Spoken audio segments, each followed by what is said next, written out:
everyone, and welcome to the Facility Executive Podcast, where we discuss facility design, operation, and maintenance. I'm Jennifer Getz, the editorial director of Facility Executive, and today I'm joined by Chris Berge, who is responsible for mergers and acquisitions, strategic partnerships, and driving UMA's strategy for Enterprise Unified Communications as a Service UCAS. He brings diverse experience ranging from information technology, sales, channel business models, corporate development, and strategy. Today we will be discussing the Copper Line sunset. So Chris, to get started, what is the Copper Line sunset and how does this impact facility management professionals? Absolutely. And first of all, thanks for having me on this podcast. I appreciate the opportunity. It's been interesting. So the Copper Line sunset refers to what is the old analog network. We call it the POTS network, or plain old telephony service. It's been around for over 100 years. And what's happened is the incumbent carriers, you think of AT&T and Verizon, Lumen, want to turn off that old network because it's really expensive to maintain. The folks that are working on it have been retiring from those organizations. And so the FCC has actually set this in motion to begin to turn off that old network. And this came about from an order issued in 2019 that permits the incumbent carriers like AT&T and Verizon to actually shut it off. But more importantly, it provided them something called forbearance. And what that means is they can now charge whatever they want for these POTS lines or copper lines. And the issue is all the easy devices have largely been migrated to more modern services. So you're left with millions of specialty devices that are still leveraging this type of connectivity to operate. And some of them are life safety oriented systems. So it's putting a lot of pressure on figuring out a strategy for what to do around these devices and frankly saving money since the cost of POTS lines has gone up to a pretty egregious level.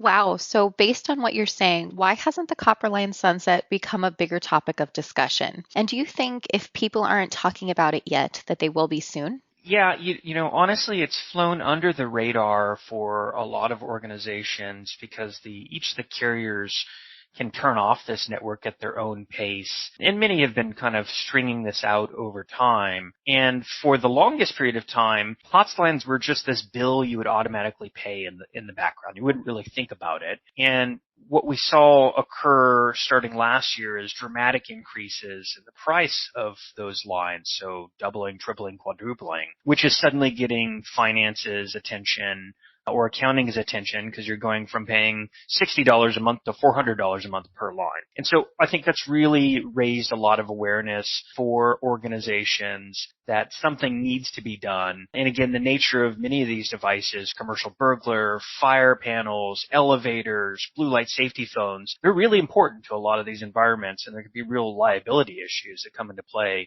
if service ceases to function for those devices. Of course. So how is plain old telephone service changing because of the Copper Line sunset? Yeah, because the incumbent carriers, again, want to turn off all of this equipment and a lot of the staff, the technicians that were working on it are retiring. What we've seen is what historically has been a very, very reliable network has degraded in terms of its reliability. So it's not uncommon for lines to stop working when there's a bad storm, for instance. Rain is kind of the enemy of copper wiring in the ground. And when something does break, it can take weeks or months to get it repaired by the technicians at the incumbent carrier, or sometimes they just outright refuse to repair those lines. And so you can imagine if you have a fire panel at a building location or an elevator and that stops working and the fire inspector comes in, does an inspection, you could lose your certificate of occupancy and or you could get fined. So there's pretty catastrophic implication here for what can go wrong in this scenario. Wow, it's interesting that you say that because it leads into my next question, which is how has the Copper Line sunset impacted businesses and what are some of the challenges companies are facing as a result? Yeah, I mean, the impact is wide ranging across all organization types, to be honest. And, what it's forcing is something that we relegated to the background and never really had to think about now has come to the forefront, and we have to develop strategies for how to handle the ultimate sunset that's going to occur. And frankly, the rising costs of these POTS lines, which is just going to continue to go up as a burden on these organizations. And so a lot of organizations are challenged with even understanding their inventory.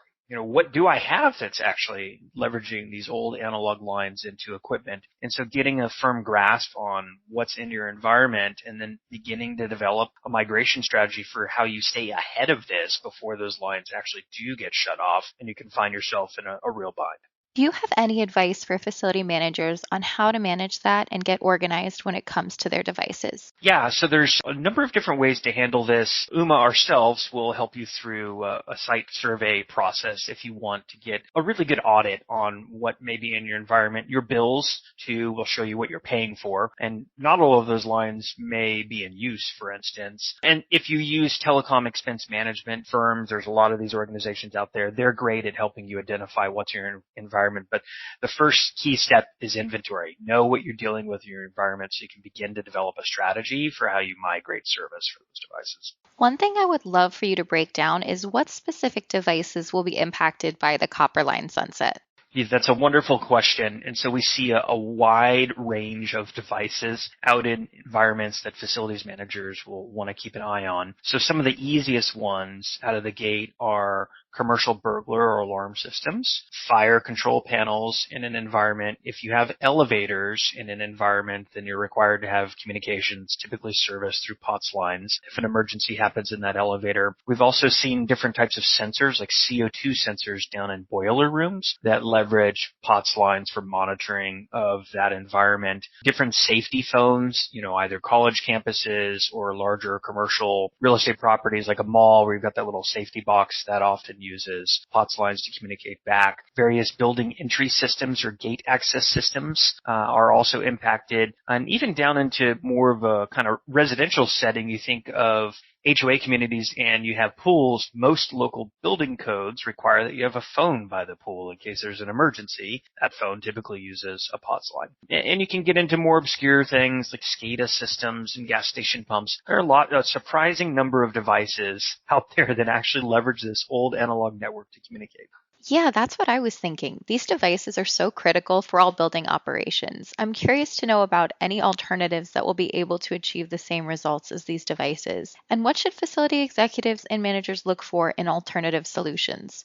Yeah, so there's a couple different ways to approach these devices. The first of which is implementing a solution called a communicator. So if you get down to specific devices like commercial burglar or fire panels or even elevators, there's companies that have developed solutions very specific and narrow to each of those.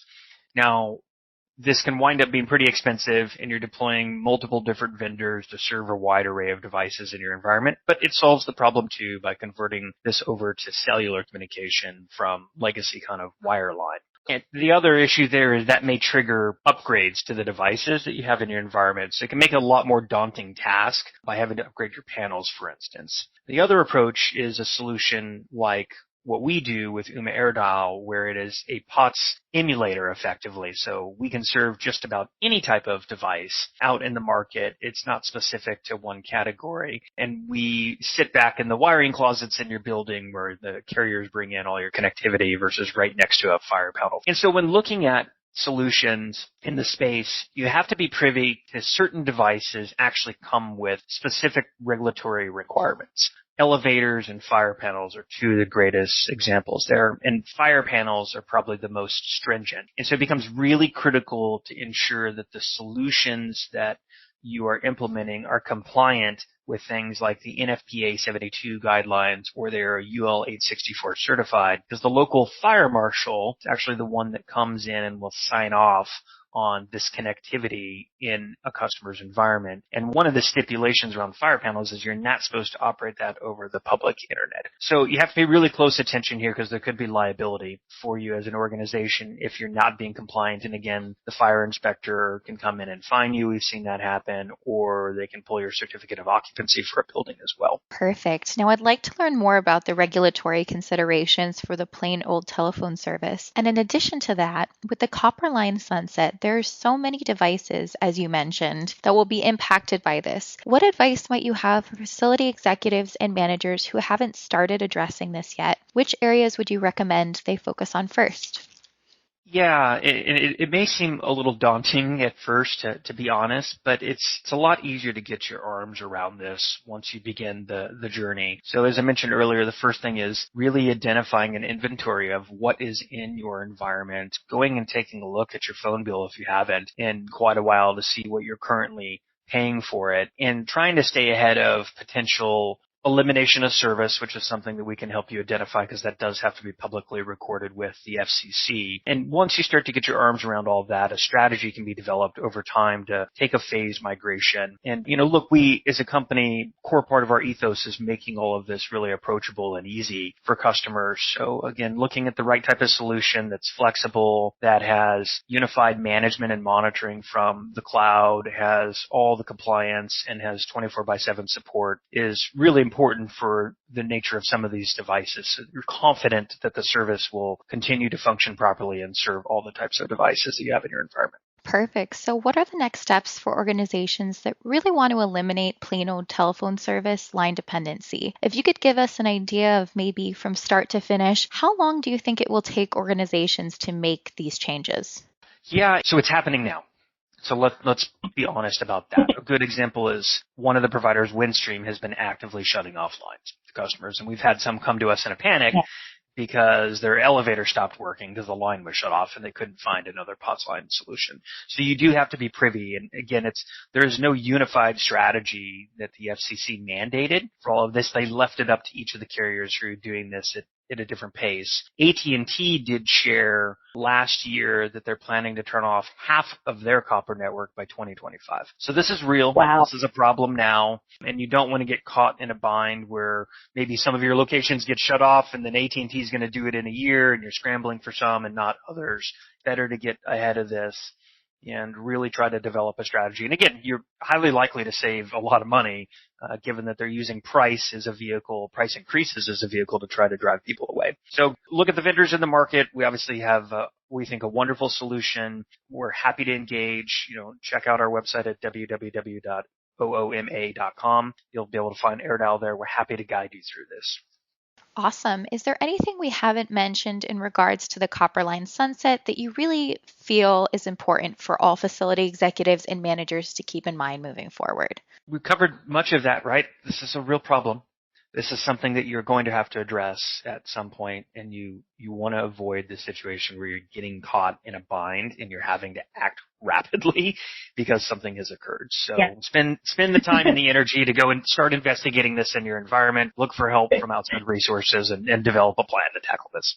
Would you say there are any misconceptions about the copper line sunset that people may not realize at face value? Or would you say instead of misconceptions, there needs to be a greater awareness of this topic in general? Yeah, there were some misconceptions, right? There was some information going on last year that was indicating the entire copper network was going to shut down in August 2022, which was patently false. You have to be a little careful around what you're reading out there and folks kind of misinterpreting what the FCC order said and did. But again, it is a real issue. And I think it's just flown under the radar. This is something that's sat in the background that nobody's really thought about for all these years. And so it's flown under the radar for a lot of organizations. And with the price increases and lines getting shut off, it's really started to rear its head from the very largest Fortune 50 enterprises all the way down to the local insurance agent that has, a commercial burglar panel and a fax machine sitting in their office. Absolutely. Chris, thank you for joining me today and for sharing more information about this topic for our audience. Thank you for having me, Jennifer. And special thank you to Ooma for sponsoring this podcast. We'll now have a quick word from our sponsor. Ooma AirDial is the hassle-free, all-in-one POTS replacement solution that keeps your fire alarm, elevator phone, building entry system, and other safety communications up and running. Get everything you need, hardware, data, and phone service at one low monthly rate. Ooma AirDial can be self-installed or set up by Ooma's knowledgeable technicians. See, monitor, and manage all systems using a web-based dashboard. Enjoy the confidence knowing your voice and alarm systems are powered by a secure and reliable cloud platform that is trusted by more than 2 million users. For more information, visit ooma.com/airdial. Thank you to our audience for listening. Stay tuned for the next episode of the Facility Executive Podcast.